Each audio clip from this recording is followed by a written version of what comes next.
minutes before you go off to work. So you'd set it ahead on the timer. It would automatically fire up the heater. Once this thing gets up to 130 degrees Fahrenheit, of course, what it does then, it turns on the defroster blower, and it starts to heat the cab. This will continue to heat the water to 175 degrees Fahrenheit. In about 45 minutes or so, the cab is nice and warm. It's all defrosted. And, of course, the kit comes complete with a well-written set of instructions. And in this first page here, you can actually see the relative location of the unit itself, the exhaust pipe and muffler, where it ties into the heater lines, the heater hoses. And, of course, this is the little muffler you get with it. You get everything you need in this kit. This kit's 100% complete, so you can install it, following the instructions, and you'll get a real nice installation that works well. Yeah, it is an easy installation, too, but before you do that, there's a few things you have to remove, like the starter, for instance, so we can get up under there. Got to drain the coolant out of it as well, disconnect the battery, a few other things we've got to remove, but other than that, it's not a bad thing to put in. We're going to take a short break. When we come back, we're going to get started, so stay with us. I can't wait to get warmed up with this unit. You're going to need it this winter. If the temperature drops far enough, the paraffin in the diesel fuel may begin to solidify, thus restricting its flow through the fuel system and creating a substantial loss of power. We got all the coolant out. We're in good shape here. All right, bud, great. Hey, welcome back to Shadetree Mechanic. Well, Sam and I got his truck up here on the lift. Now, by the way, to put this unit in, you do not have to have it up on a lift, but if you got a lift, I'd use it in this case. Anyway, we drained the coolant out of his engine. That's all cleaned up. We've disconnected the batteries. Now, Sam is going ahead and disconnecting his starter. All right, now, I've got the starter motor out. Now, to take it out, it's held in on this flange up against the bell housing with 3 bolts. Okay, top one's a little tough to get to. And don't drop this thing. It's a high-dollar gear reduction diesel starter. You don't want to have to buy a new one. Now, this is where the heavy battery cable goes and the solenoid signal wire. This is live all the time. If you don't disconnect both of those batteries, you're going to flash. Anyway, I'm going to get this out of the way. Dave, I'm going to get some more tools. Show them how that bracket works. Okay, here. Get out of their way, and let me show you where this goes. Now, here's the bracket that Sam was talking about right here. Let me show you what this looks like. This bracket is going to bolt on the outside of a frame rail. Now,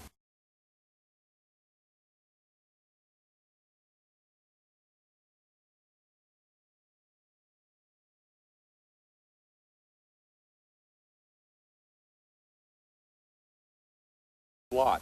You do that before you put it on, then you can tighten this up, otherwise you'll never get it in. Now, let me show you how this is going to pop into our saddle bracket. Slide it in like so, get the washer behind it. There we go. Now you see how it pops into these detents? That's what holds it in. There's a bolt that goes in here, then that's secure. Now the other thing that I want to show you on here, let me pop this out just momentarily. There we are. Pull this off like so. And that is right here. This is our inlet here for our hot water. This will go in. Remember the fitting that Sam put in the block up there, and the hose will come off of that?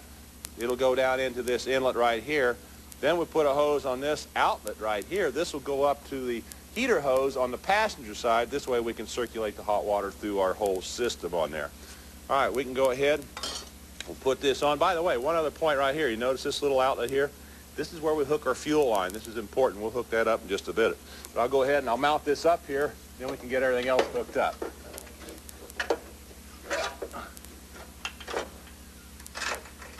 All right, great guess. 15 millimeter. That's the size of the nuts. On the straps, got a hole in this polyethylene fuel tank. Now, this is a 35-gallon factory tank, all polyethylene. And we're going to have to bring this down because what we've got to do is we've got to have a place to pull fuel for the Espar heater. Now, from the factory, there's an auxiliary fuel pickup, something like this, already in the tank, so if you're going to run a gen set or something, you can just tap into it. But with your Espar heater kit, you get this additional one that you need to use this now. First off, it allows you to have the extra one for your gen set or whatever accessory you're going to run. But the main or most important thing is this deal here, especially calibrated with this line. This goes to the Espar heater, and their fuel pump's just exactly calibrated to draw the diesel fuel up into the unit. Now, to put this in, we've got to pull the tank down.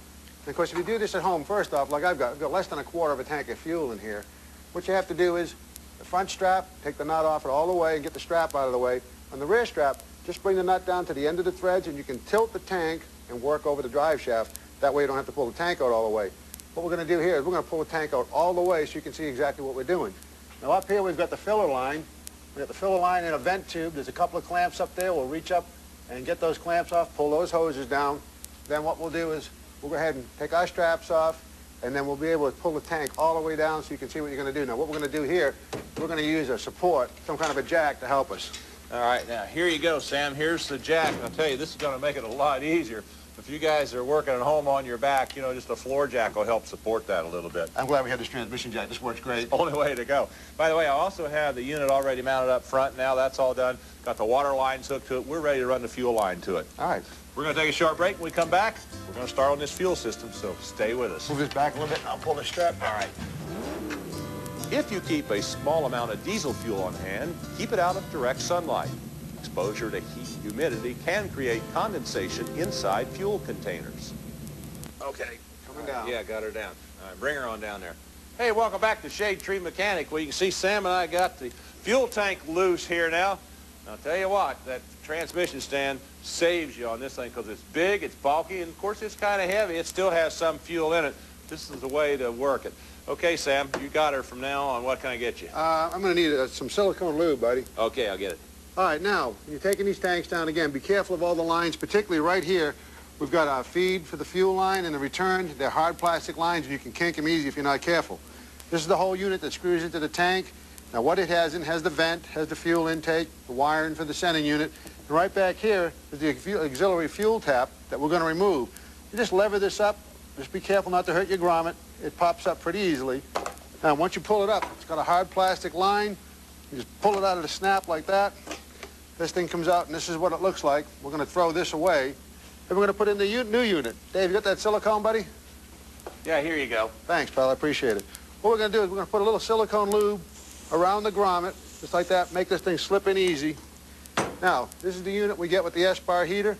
Now, this tube right here is the one that picks up the fuel. We want to clip that in. There's a hole down there. Want to get that in the hole, and this unit will slide down inside. Like that. There we go. Just push it in place like this. We got our fuel line in. That's all there is to it. The hardest part of this job is taking the tank down and putting it back up. Now we're ready to go back up. We'll put it in, hook up all our fuel lines, tighten our straps.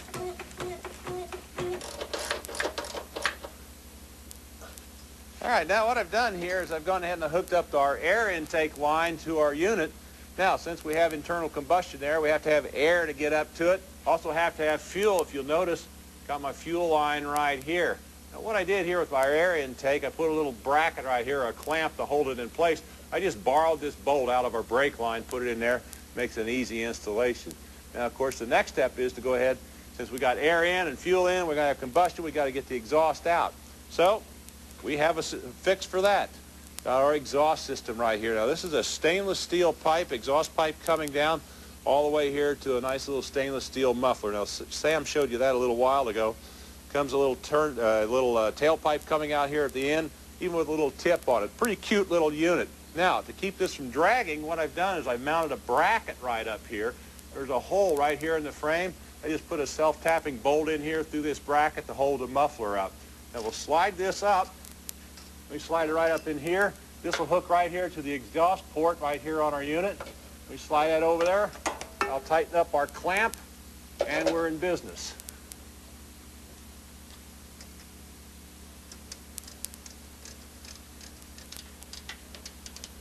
How you doing, pal? What's going on? All right, I got your system all done. You can go ahead and put in the starter now. Oh, thanks. Leave me the easy stuff. All right, now, putting the starter in is not bad. We got the 3 bolts that hold it in on the flange. The top bolt's a little tough to get to. You can clean this flange up real good. Make sure you don't get it hung up on the shoulder before you tighten it up. And then, of course, we'll have our signal wire and our heavy electrical connection. Once this is in and bolted up, we can set the truck down and work on the top.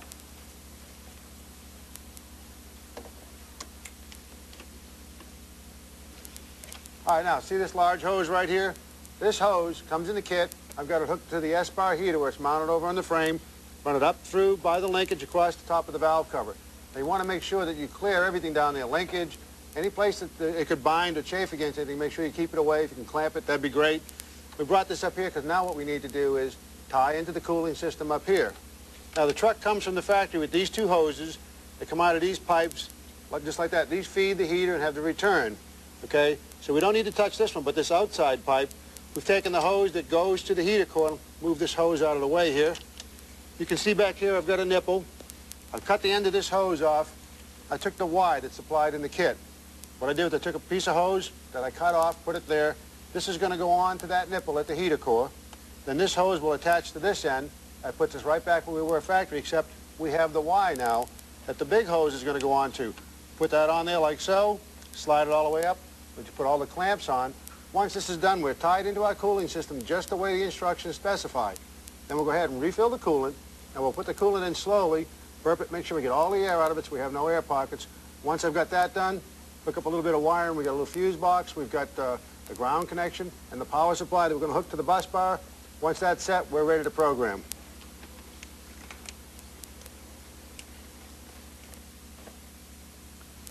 Now what I've done here is I've gone ahead and I've run the wiring harness for this unit. It comes with two wiring harnesses, one that goes on the outside, and then you have to locate a hole through the firewall, and then you run the other wiring harness back here underneath the dash. And you can see I've had to take a lot of the dash apart in order to get to everything, but once I did it, I set it up, run it back through here, and I set up my little controller right here in the glove compartment. This is a pretty neat little unit. Let me show you what it does. You can turn it on. It's got a clock with it as well. It also has program modes in here. You can 1, 2, 3 programs in it, and of course then you can turn it off and on right here as well. So this is where it was located. Now what this will do is it'll run for up to say 2 hours. It'll run your unit for up to 2 hours and then shut off. And of course it'll also monitor the battery as well. If the battery voltage happens to get below 11 volts, it shuts off. That way you still have enough power to start the engine and get the thing going again. Also comes with a little key fob on here, a little remote control unit. All you have to do is just push the button, and you can see you can turn it off and on. So you can program this thing for whatever you want. When you come out, it's nice and warm. We'll go ahead, put the dash back together, then we'll program it, check this thing out. Hey, bud, that's a great sound. You feel any heat in there? You got heat, Sam. All right, now, you know, these diesels are pretty cold-natured. In fact, this unit comes from the factory with a little plug right here. You can see, you pull this cap off, plugs into a 110-volt grounded outlet. That's for the block heater. That's to give these things a prayer starting in the morning, but it won't generate any heat for your heater, just to help the engine get going and get the oil circulated. Nothing like these Espar heaters to get you warm there, buddy. I'll tell you what, these things really work, and that sounds great. It sure does. What'd you do, pop for the accessory here? Oh, yeah, absolutely. This key fob that operates the remote to turn your heater on and off, this is an option, but I decided, hey, I've got everything else in this truck. I'm going to go ahead and get that. You know, Sam's got the most accessorized Dodge truck I think I've ever seen in my life. Well, I'm not going to be outdone. You know me. I know that. We're going to take a short break. When we come back, we're going to show you some new products, so stay with us. All right. What now, else can you possibly hang on this truck? I'm getting ready to put a navigation system in this truck.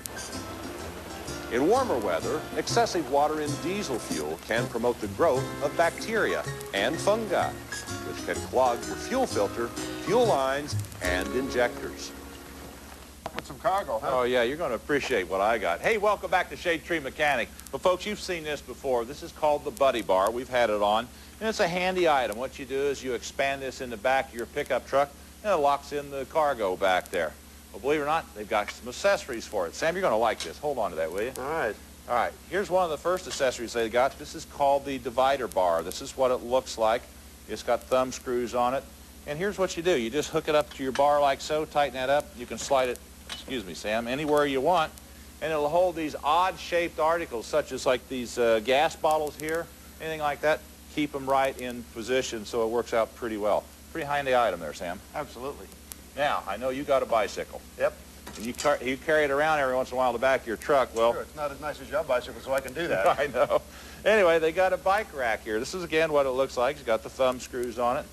Here, let me hold this up like this. You can mount it just like that. Again, anywhere you want. You can get a couple of them if you got a couple of bikes. Absolutely. And all you do here is lay the bicycle wheel inside here. Comes with a nice little tie down. You can secure the bike, take it down the road. It's not going to bounce all over the truck. Exactly. It works pretty well. Hold on to that. Sure. Now, the last thing they have, if you got loose cargo, sort of like logs or lumber or something like that, well, they have what they call the hoop set. This is what it looks like right here.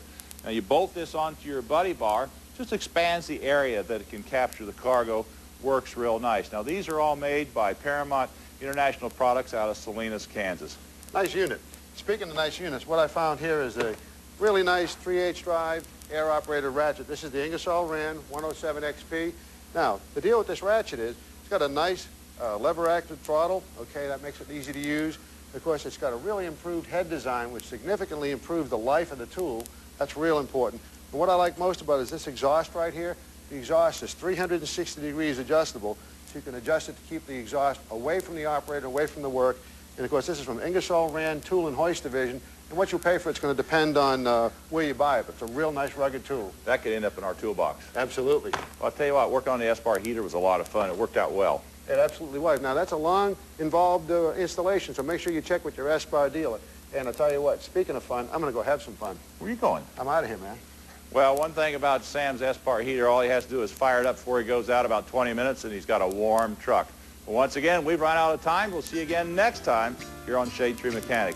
I got to go find out what he's up to.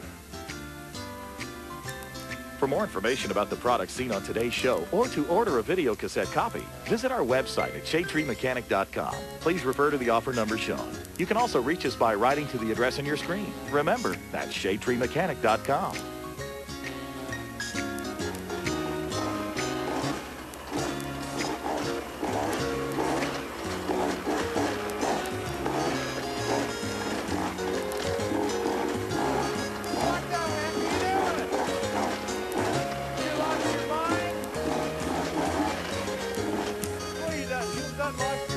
I'm having a blast, man.